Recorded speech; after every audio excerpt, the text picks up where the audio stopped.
Hey gorgeous, this is episode number 109 and we have the titan of direct marketing, Brian Kurtz, back at Hard Sells Podcast. Hi, this is Brian Kurtz. You're listening to Hard Sells Podcast with Christine Schlonski. I'm so super excited to have Brian back today because from everything we already learned in the last episode, marketing is not evil. We are going to dive in how to market from your heart. And that's all what hard sales marketing is about, that you can be authentic and true to your values while making a huge impact and serving so many more people than if you would just shy away and would not master the art of sales and marketing. Brian has been a serial direct marketer for over 40 years, and he has a huge mission today because he wants to be the bridge between the eternal truth of direct response marketing and all that is considered the state of the art in direct response marketing today. His wonderful book, Over Deliver, has just come out this year. I highly recommend. It's a must read. It comes with amazing bonuses. So have a look at this. And let's dive into the next episode with Brian Kurtz. Don't forget to subscribe to Hard Sales Podcast and to leave a rating and review. And for all the transcripts, show notes, resources, hop on over to christineschlonski.com and find the podcast tab. Let's dive in. Hi, Brian. I'm so happy you're back on the show. Welcome to Hard Sales. Oh, I love this show. It's like it's very congruent with how I market. Even though there are people that think I'm just a sales guy or a marketing guy, and to know that I can talk about different aspects of marketing that is not hard sell and aggressive. I could talk about that, but I don't. I like not talking about that, so it's nice. Yeah, totally. I think by being authentic, by being you, by showing up as the person that you are, you connect on a much deeper level. You can probably trick somebody once to buy from you, but then when they don't have a good experience and they don't get that somebody's not over-delivering. Right. Then you will never go back. I mean, the human is not that stupid if they don't need it to live, water in the desert, then there's no reason to go back. And establishing these deep connections and relationships, one connection can have unlimited potential. And I want people to see that they have gifts and talents, and when they start giving it, and we had this conversation a little bit earlier on, right? If they just give to a handful of people, or if they can give to hundreds or thousands or even 100,000, what a difference can that make in the world? Right. And the fact that you don't have to, you don't have to fake it. You don't have to act like something else. I find the word authenticity, I struggle with it because when someone, especially at a live event, and they speak and they come off the stage and someone says, "Wow, you were so authentic." And I'm like, all right, but that's a given. If you're going to be a spokesperson or represent something, why wouldn't you be authentic? Why, it's to me, what you see is what you get there. And I do see a lot of people who are personality driven. They go up on stage and it's not an act, but it's definitely a show, and they come off the stage and it's a different person. And I'm not criticizing it. I think it's fine, if that's what you want to portray. But to me, the authenticity should be built in. And what I noticed, a good example, I remember there was a video sales letter, a video promotion online for it was an investment product, and it was supposedly one of the most important and best-selling. It was selling a newsletter in the finance area, and the voiceover was so it was definitely the guy who was the guy, and he was, monotone, and he was, he just was who he was. And I said to myself, you couldn't have gotten a professional reader of this video sales letter and done better. So he just got there. He was himself. He was, approachable, and, it was supposedly one of the best selling video sales letters ever. And that taught me a good lesson in, you don't necessarily need a spokesperson. And even when you have a spokesperson, like when a lot of the newsletters in the health field would have a doctor, for example, representing the newsletter, and then they would sell supplements and sell all sorts of stuff. Most of these guys were not salesmen. They were doctors, and they were very unskilled at selling, and yet they were very successful at it. Why? Because they were just being a doctor, contributing and being, who they were. And that, to me, is there's nothing better than that. So, yeah.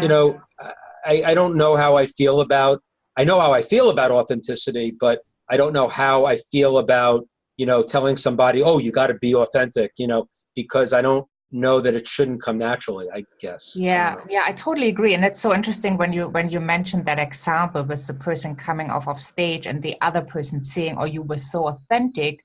For me, that represents that the person saying you were so authentic struggles with showing themselves fully.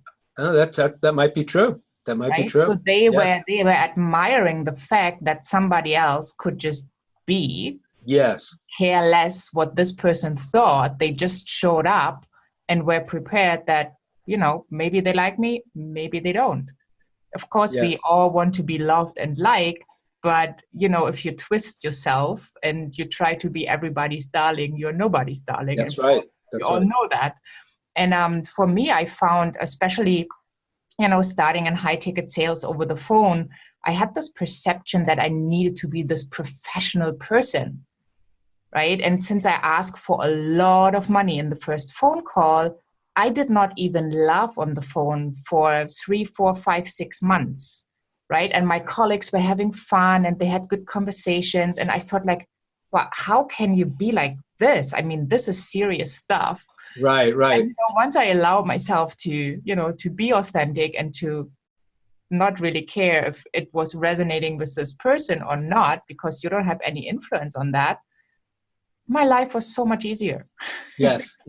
I think letting it go and not feeling like you have to be something that you're not is, it sounds so simple, but it's really the key. And so that's why when we talked about, people who are uncomfortable selling, well, then don't sell. Just be who you are, and hopefully the selling. Now, you eventually might have to ask for an order. You might have to ask for somebody to send you money, but that's not the first thing you're asking. So, just deliver of yourself first, and then see what happens. And you'll come up with a way to do it. And look, and that's why some people get a spokesperson, but that spokesperson has to be representative of you. So, you want that you want that also. You don't want somebody who's not congruent with you selling for you. That's important too. Definitely. Yeah. And I think, with the selling piece, I totally believe everybody can learn it once they understand that sales is not evil, that marketing is not evil. Yes. Right? They can learn it. And I even go where I say that sales is love. Because if you're not giving your gifts, then, what's the point? Yes. You can support a handful of people, and that's great. It's a great contribution. But you would have the potential to reach so many more people by allowing yourself to show up and to get out of your comfort zone, to, be a little bit more or grow into a better version of yourself. And that growing piece can be kind of, daunting at times. Yes. You don't know what to expect. That's that uncertainty piece. Like, what happens if I say that? What happens, if I disagree here? Or what happens if I don't go to the party that I don't want to go to? Right. So I loved our first conversation, and I love all the things you are delivering with your book, like over delivering. Right. So, and the title. Can we talk a little bit and give people maybe another practical step when they want to start to grow their list? And they let's say they have a freebie, but then you have to feed that list. And you mentioned in the other episode that you have to also have different messages if your list is segmented. But if I'm a company or a solopreneur or coach, my list might not even be segmented, right? I just have a bunch of people on my list and I want to write from my heart. I just want to share what's going on. How can I have a better influence so I can deliver even more by hitting the right points? Yeah, I think that, if you don't segment and it's a small list and you want to just share, I think you have to have consistent communication with the list. Like you can't have, send out something on Wednesday and then wait 2 weeks and send it out on Saturday. And so I think a consistent messaging is good.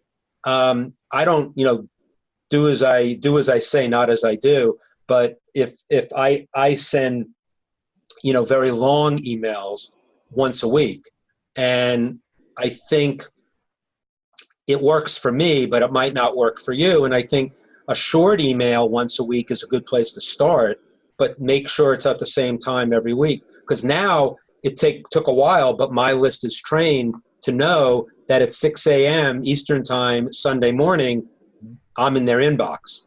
So that's a really, really important thing. I also think that you want to share, you want to share really of your experience. And so the idea is to tell stories, because I don't think I invented anything, but I think that I can deliver on a concept, something that they never heard of. And if I can put a story around it that they can relate to, that they haven't heard about it before, and now they're going to get the concept because I gave them that story, that's a big, big thing. Because when people feel like they learn something and can use it, that's even better than just sharing. So I think that you want to think about concepts that are not yours necessarily, but concepts that you want them to understand, but through story. So I think that is a big element as well. As far as if your list gets larger and you want to segment, you certainly want to segment at least by people who have bought from you and people who haven't bought from you. So not to say that they could still get the same messages sometimes, but the ones who bought from you, they're sort of like VIPs now. And then, you want to treat them a little different than the prospects. Not to say you don't love the prospects too, but you want to talk to them a little bit differently. You want to try to interest the prospect in something that the buyers have already bought, and you have to do that with finesse, and you can't do that with one email to everybody. Yeah. Then in addition, and I have this in my book, that the concept of RFM is so important, which is not necessarily a direct marketing rule of thumb, but it's a human behavior rule of thumb, which is recency, frequency, and monetary. And so a more recent buyer, as opposed to a less recent buyer, is worth more to you, and you want to treat them differently. A more frequent buyer is worth more to you, and someone who spends more money is worth more to you. And if you could put all three of those things and be able to, and this can be like, I did it with millions and millions of names at Boardroom when I was working at Boardroom, and it was done by a PhD in statistics, and he would, rank the names. So, but always the most recent, frequent, and people who spent the most were always at the top of what we call the gains chart, which were basically putting the names in priority order that you would mail, and then you would decide at what level you'd stop mailing.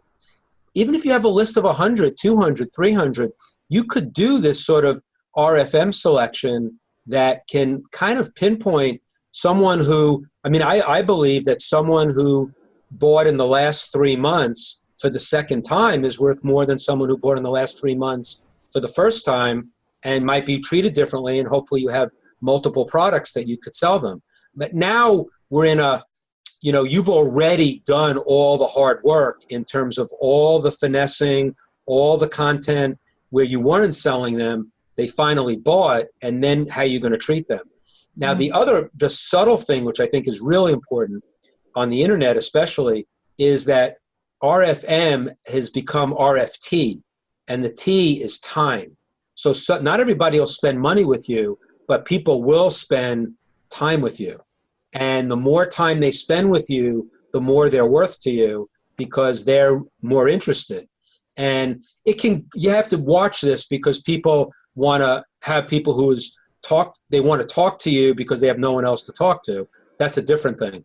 But if you have people that really want to ask you questions, and that's why you always ask questions in your email and see what comes back. Sometimes it gets to be a bit burdensome, but you learn a lot about your list, what their needs are, what they want. And so recency, frequency, and then time is also important if they're not spending money yet. And all of these things, you can't do it all, but you really want to start taking a look at your list and saying, who are the people that I want to spend more time with, and then figure out how to sell them in my own way without being aggressive necessarily, but they're clearly are happy with the contribution that I've made to them. Now I can maybe sell them, but it's not everybody yet.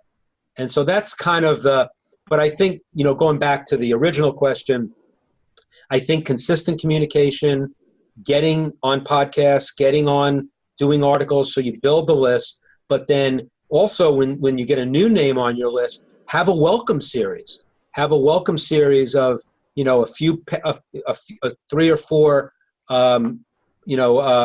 pieces of content in the first couple of weeks, so that, and you let them know, I'm going to add you to my welcome series. You can unsubscribe anytime, but here's some of my best blogs or my best emails, and I want to share them with you because you missed out on them. And then they get into the flow after they get the welcome series. So, that's a couple of ways to kind of finesse the list as people are coming on. But and you can, as all of this takes so much time, and just like you can build a relationship over time, you can ruin that relationship in a heartbeat by giving them an offer that's not congruent. Like if you are doing affiliate deals and you offer them an offer that is just like, why would they offer me that? Why would he offer me that? Why would she offer me that? You could lose. And I've heard of horror stories of people spend years cultivating this list, and they make one mistake, and all of a sudden they get half the people to unsubscribe. And you got to be really careful with that. So that was, I think that's some of the things on lists and on what you can do to kind of, as we said in the first episode, shine the light on the water and have the fish jump in the boat rather than going out there with bait all the time. Yeah. So how did you find out what is the best day for you to actually send your email? I watched a lot of people, what they were doing. I think there's, I know some people who mail every day, so, you can't pick a date that way. But I thought Sunday was a good time, Sunday morning. And I'm not saying it's the best. I think some people say it's Wednesday, and some people, there's a lot of different theories. I like Sunday early morning, but I think there's a lot of different ways that you can, I really can't say. I think that the key is a consistent time every week that you can, that they're expecting it from you. So the expectation and the continuity is very, very important. But I don't want to commit to a date, but I've heard Sundays are good. I've heard Saturdays are good. I've heard Wednesdays are good, but I don't want to commit. Yeah, I thought you might have had some strategy, but you just picked and then you keep. Well, I watched a lot of people who were emailing, and a couple of people who I really admire went Sunday morning, and I said, all right, that's good enough for me.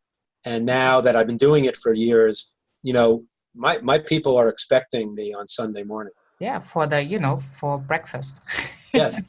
And some of them make jokes, I love your emails, but it's at least 2 cups of coffee. They make jokes about how long it is, but whatever. Yeah, well, I catch myself as well. Like once I start writing, sometimes all of a sudden you have quite some words. Yeah, all of a sudden I'm at 2,500 words, and I wanted this to be 500 words. Yeah. Yeah, exactly. Awesome. So do you remember the very first thing you ever sold in your life?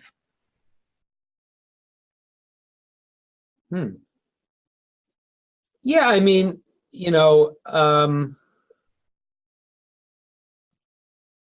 I'm trying to think if there's something before, I got into the business world, but I don't think that's that relevant, or maybe it is. I don't Yeah, know. it is. As a kid, like something as Like lemonade stand thing, but yeah, your very first memory of actually having a money exchange into your pocket. God, I don't recall, because I wasn't really a sales guy, even though I was an extrovert, and so I wasn't like one of those kids that would run around and have the lemonade stand and do all of that kind of stuff. I guess I guess it would be, I mean, my paper route, and the idea that they were giving me this money for the paper and then I get to keep some of it.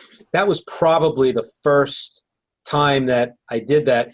And then when I umpire baseball, and in my early days when I was in high school, I would go to the field and I would do 4 games for $5 a game.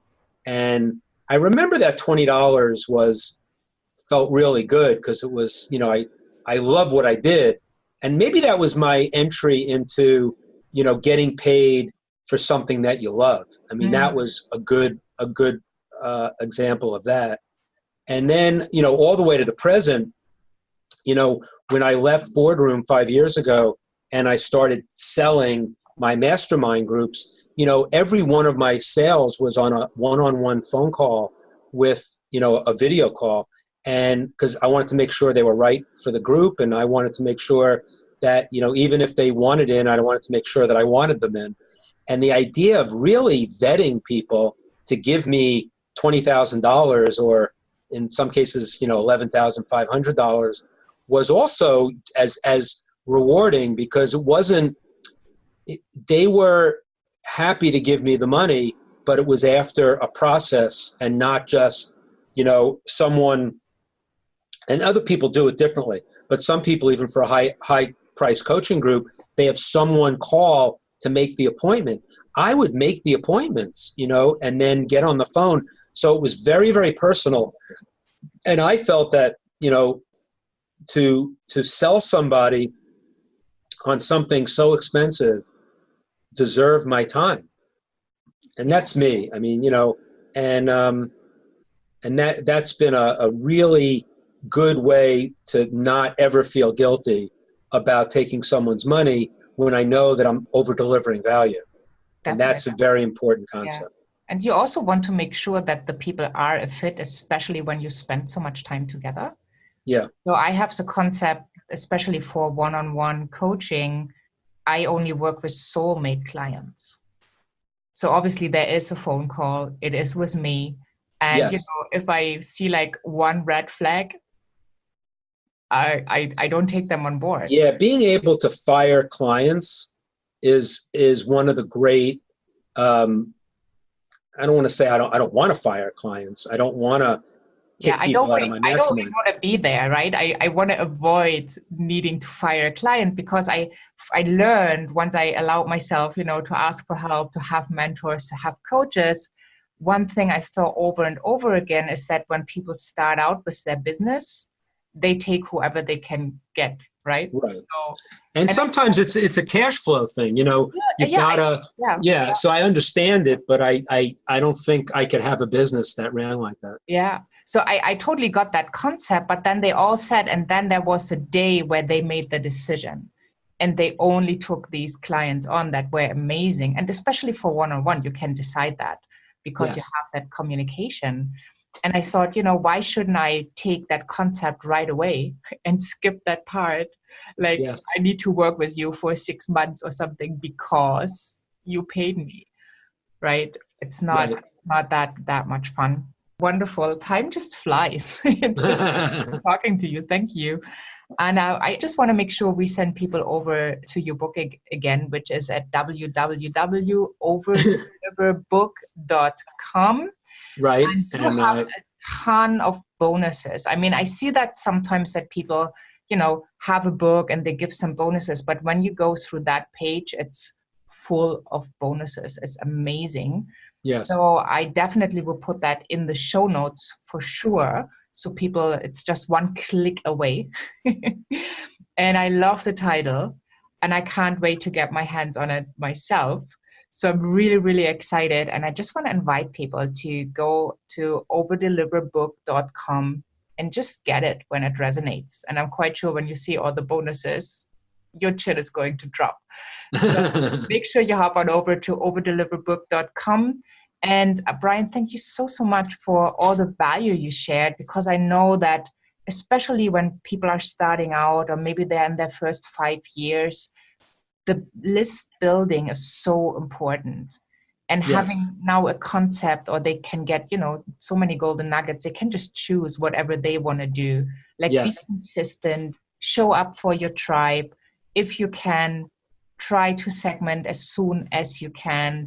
Yes. And then, people that spend money with you or time that have bought recently or that have bought at all, pamper them a little bit more. Right. And make sure they have this wonderful client experience, because you can develop them. Somebody might start out with, a tiny product, with a low end product, if you have that. And then they will learn and grow so that at some day they are able to buy your mastermind or your one-on-one coaching or whatever, but you need to help them when they need your help. Right. And it's like, I guess the message is, I'm here when you need me. And, and it's not, I'm here, I want you to, I don't have to bribe you. I don't have to, I want to bribe people to buy my book because I want to give them all that stuff from my mentors. And so there's a genuine reason why I want them to buy the book. But I'm not indifferent, but I'm not trying to get everybody in the boat. But when you're ready, I could be here for you. And if you think I could be the person that could help you, by all means. And if not, keep reading my stuff and get what you can out of it. And that's a great way to be, so that you're not feeling that you're desperate for cash and you're desperate for new business. And that's a great way to live if you can live that way. Yeah. Awesome. Well, thank you so much. I so enjoyed our episodes together. Yeah. Thank you for all the wisdom you brought to the audience. Thank you so much. Thanks, Christine. I just have to say, I just loved the conversation with Brian, and I hope you loved it too. And you got a lot of great ideas out of it, inspiration and motivation. So hop on over to christineschlonski.com, find the podcast tab and Brian's episode, where you have all the social media links to him with just one click, and also a link to his amazing book, Over Deliver, where he totally over delivers. If you hop on over to get that book and go onto his bonus page, it's amazing, guys. So check that out. Make sure you implement, you feel really, really good about your marketing, because your marketing is true, it's authentic, it's fun, it is in alignment with your values, and it serves your potential clients greatly. So have a wonderful day wherever you are in this beautiful world. If you have not subscribed to Hard Sells podcast, please do, and also share the love with a couple of your friends. Just tell them, hey, if you want to sell more and you want to be authentic and true to your values, Heart Sells Podcast is the place to go. Thank you so much. Have a wonderful day wherever you are in this beautiful world. And I'm saying bye for now.